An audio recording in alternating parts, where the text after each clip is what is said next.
नमस्कार दोस्तों, स्वागत है आपका अपना भक्ति ज्ञान चैनल में। आज के इस वीडियो में हम जानने वाले हैं हिंदू धर्म में मोहिनी एकादशी बेहद ही महत्वपूर्ण मानी जाती है। यह पर्व शुक्ल पक्ष के 11वें दिन मनाया जाता है। इस दिन भगवान श्री हरि विष्णु और धन की देवी लक्ष्मी की पूजा की जाती है। ऐसा कहा जाता है कि जो साधक इस दिन श्री हरि की पूजा भाव के साथ करते हैं उनके घर धन और वैभव में वृद्धि होती है। साथ ही घर में माता लक्ष्मी का वास होता है। इस साल 19 मई 2024 को मोहिनी एकादशी है, जो कि बहुत ही ज़्यादा शुभ मुहूर्त में है।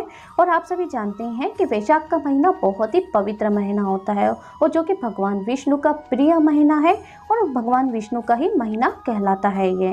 तो मोहिनी एकादशी पर कौन से ऐसे कार्य हैं जो कि हमें नहीं करना चाहिए और कौन से ऐसे कार्य हैं जो कि हमें करना चाहिए, जिससे हमारे पर भगवान विष्णु माता लक्ष्मी की कृपा बनी रहे। तो चलिए जानते हैं कुछ ऐसे कार्यों को जिनसे कि हमें करने से बचना चाहिए और कुछ ऐसे उपायों को कर लेना चाहिए जिससे कि माँ लक्ष्मी भगवान विष्णु सदा हमारे घर में विराजित हो जाए। सर्वप्रथम एकादशी के दिन तुलसी के पत्ते नहीं तोड़ना चाहिए, क्योंकि ऐसा माना जाता है कि माँ तुलसी एकादशी का इस दिन व्रत रखती हैं। अगर आपको पूजा के लिए तुलसी के पत्ते चाहिए तो आप एकादशी के एक दिन पहले ही तुलसी के पत्ते माता तुलसी से विनती प्रार्थना करके आप तोड़ लीजिए और फिर दूसरे दिन आप उन्हें पानी से साफ करके धो करके पूजा में यूज कर सकते हैं। जो लोग एकादशी का उपवास निर्जला रखते हैं उन्हें इस दिन कुछ भी खाने पीने से बचना चाहिए। मतलब इस दिन आपको कुछ भी नहीं खाना चाहिए अगर आप व्रत कर रहे हैं तो। एकादशी के दिन साबुन से नहीं नहाना चाहिए। कई लोग एकादशी का व्रत रखते हैं लेकिन साबुन से नहा लेते हैं तो आपका जो व्रत का महत्व है वो कम हो जाता है। तो आपको इस दिन साबुन से नहाना नहीं चाहिए। और भले ही आप उपवास कर रहे हैं या नहीं भी कर रहे हैं, लेकिन एकादशी के दिन चावल से बनी हुई चीज़ों का सेवन आपको नहीं करना चाहिए।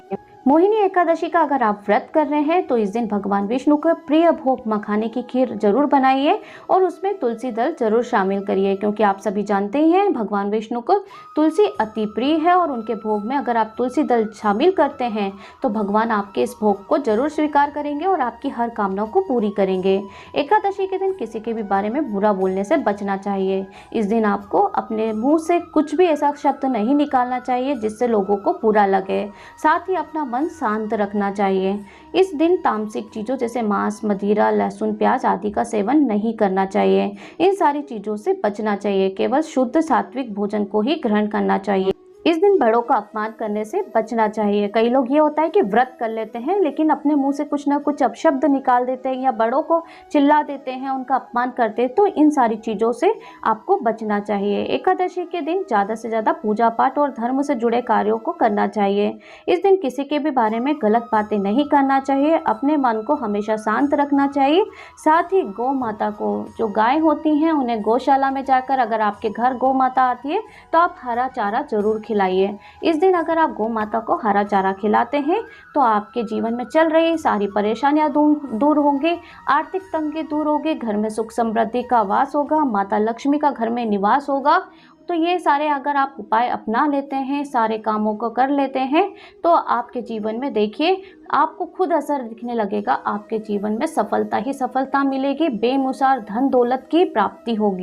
एकादशी पर आपको भगवान विष्णु को केसर का तिलक अवश्य लगाना चाहिए और जिस उंगली से आपने केसर का तिलक भगवान विष्णु को लगाया है उसी उंगली से आपको अपने माथे पर भी केसर का स्पर्श करके तिलक लगाना चाहिए। ऐसा करने से आपकी आकर्षण शक्ति बढ़ती है, आपका नाम रोशन होता है। अगर आप लोगों के परिवार के बीच में पति पत्नी, भाई बहन, बॉयफ्रेंड, गर्लफ्रेंड के बीच दूरियां होंगी, वो सारी दूरियां समाप्त हो जाएंगी और आकर्षण शक्ति से आपका परिवार एकजुट हो जाएगा, घर में खुशहाली आएंगी। तो आप इस उपाय को जरूर करके देखिए और इस दिन ऐसा कोई कार्य नहीं करिए जिससे कि भगवान विष्णु माता लक्ष्मी नाराज हो।